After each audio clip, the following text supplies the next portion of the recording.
జ్యోతిష్య విశ్వాసాల ప్రకారం గ్రహణాలకు రాశులపై ప్రత్యేక ప్రభావం ఉంటుందని పండితులు చెబుతుంటారు.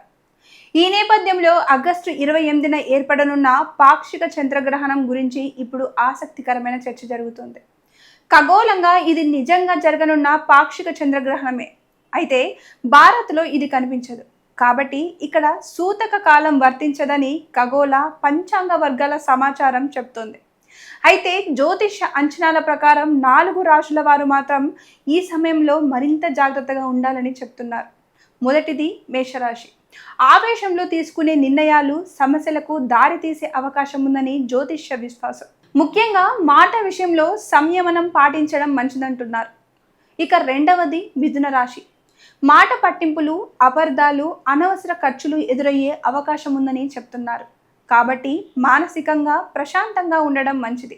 ఇక మూడవది సింహరాశి. అహంకారం లేదా తొందరపాటు మాటలు సంబంధాలపై ప్రభావం చూపే అవకాశం ఉందని జ్యోతిష అంచనాలు సూచిస్తున్నాయి. మాట్లాడే ముందు 1కి 2 సార్లు ఆలోచించడం మంచిది. ఇక నాలుగవది ధనుసు రాశి.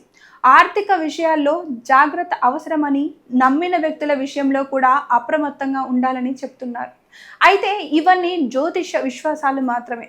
శాస్త్రీయంగా రాశులపై చంద్రగ్రహణం వల్ల ఇలాంటి ప్రభావాలు వస్తాయని నిరూపణ లేదు. కాబట్టి భయపడాల్సిన అవసరం లేదు. జాగ్రత్తగా ఉండడం మంచిదే, కానీ గ్రహణాన్ని భయంగా చూడాల్సిన అవసరం లేదు.